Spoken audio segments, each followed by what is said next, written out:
বন্ধুরা, welcome back to my channel. আশা করি সবাই ভালো আছেন। আগের ভিডিওতে নবদ্বীপের বিভিন্ন দর্শনীয় স্থান ঘুরে দেখিয়েছি। যারা এখনও আমার নবদ্বীপ ব্লগটি দেখোনি তারা আমার চ্যানেলে গিয়ে ভিডিওটি দেখে আসতে পারো। তো দ্বিতীয় দিন আমরা সকাল সকাল উঠে প্রথমে গেলাম চায়ের দোকানে। বড়ালঘাটের একদম কাছেই রয়েছে এই চায়ের দোকানটি। দিনের শুরুটা চা দিয়ে স্টার্ট করলাম।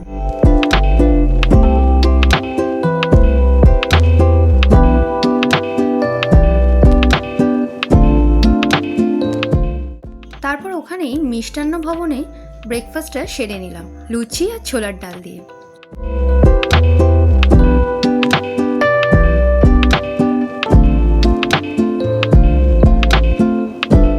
সেদিন প্রচণ্ড পরিমাণে কুয়াশা থাকায় লঞ্চ এবং নৌকা পারাপার বন্ধ ছিল। প্রায় 10:30টার পর নদী পারাপার চালু করা হয়, তাই টিকিটের লাইনে এত পরিমাণে ভিড় জমা হয়ে গেছিল। এখানে মায়াপুর এখনো কুয়াশা, পুরো কুয়াশাতে ঢেকে আছে পুরো চারিদিক।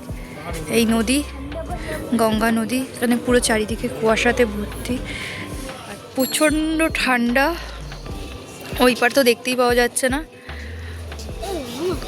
এখন বাজে 9:50, এখনো কুয়াশাতে পুরো চারিদিক ঢেকে আছে।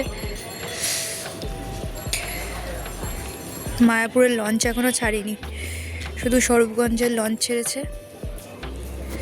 এত কুয়াশাতে লঞ্চ এখন বন্ধ আছে।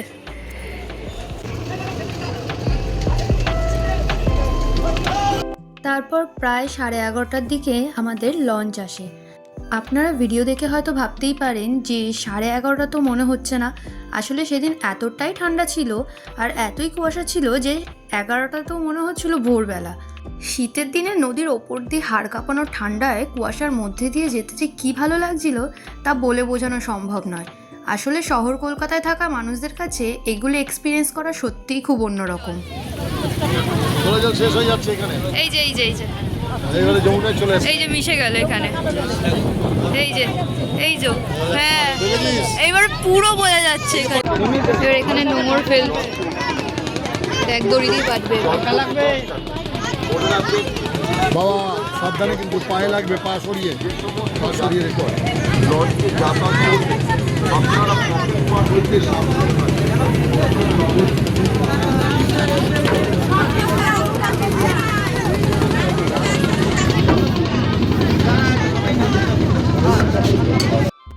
ঘাট থেকে ইসকন মন্দির যাওয়ার পথে অনেক ছোট ছোট আশ্রম ও মন্দির দেখতে পাওয়া যায়। আপনারা চাইলে সেগুলি দর্শন করতে পারেন।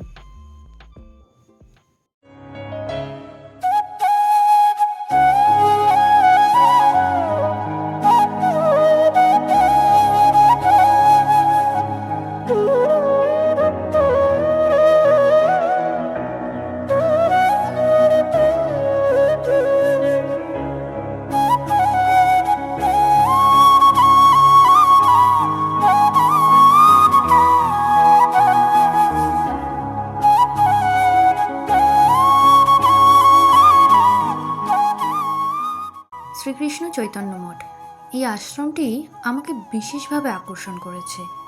আসলে এই আশ্রমটির মধ্যে এমন একটি জায়গা আছে যেটি আমার ভীষণ ভালো লেগেছে। সেটি হলো এই আশ্রমের পুকুর পাড়। আসলে পুকুর পাড়টি সবুজে ঘেরা এবং এর পাশেই ছিল একটা ছোট্ট গোশালা। শান্ত এবং সুন্দর এই পরিবেশটির পাশেই থাকার ব্যবস্থা ছিল। এই জায়গাটি আমার অনেক ভালো লাগায় আমি এখানে কিছুক্ষণ সময় কাটিয়েছিলাম।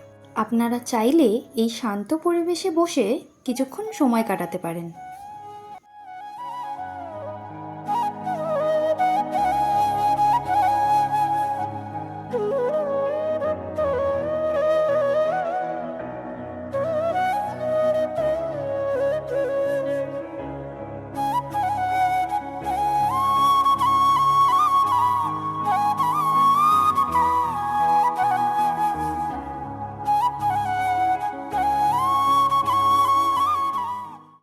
ইস্কন মন্দিরের মূল গেট দিয়ে প্রবেশ করে প্রথমেই দর্শন করলাম শ্রীল প্রভুপদের ভজন কুটির।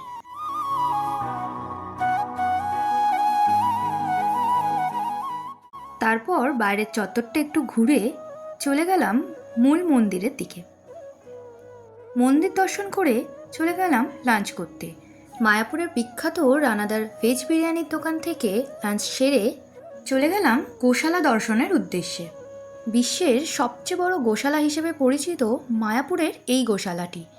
এখানে দেশি বিদেশি বিভিন্ন ধরনের গোমাতা ও নন্দী মহারাজ রয়েছে। এখানে দর্শনার্থীরা গোমাতাদের খাওয়াতে পারেন, তবে বাইরে থেকে কোনো খাবার আনা নিষেধ। গোমাতাদের জন্য নির্দিষ্ট খাবার ওখানে কিনতে পাওয়া যায়। আপনারা যদি চান তাহলে ওখান থেকে কিনে গাভীদের খাবার দিতে পারেন।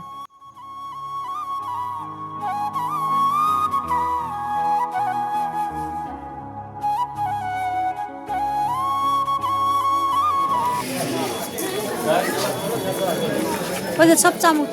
কি নিয়ে এলে এটা? দই। গোশালার দই নিয়ে এলে? হ্যাঁ হ্যাঁ এই যে দই। এটা কি টক দই? না না, টক দই না, তারা খেয়ে দেখি। টক মিষ্টি খুব সুন্দর খেতে। টক মিষ্টি দই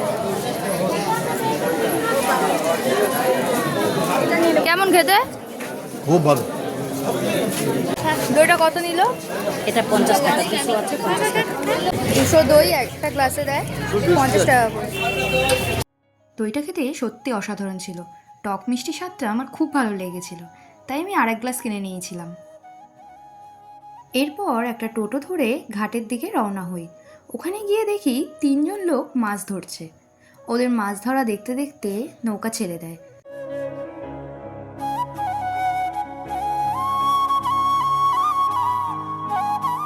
অবশেষে আমরা সরবগঞ্জ থেকে টোটো করে কৃষ্ণনগর স্টেশনের উদ্দেশ্যে রওনা হই।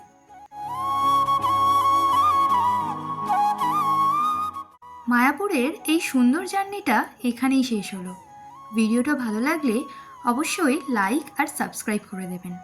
আপনাদের মূল্যবান মতামত আমাদের কাছে খুবই গুরুত্বপূর্ণ, তাই কমেন্ট করে জানাতে ভুলবেন না। দেখা হচ্ছে পরের ভিডিওতে।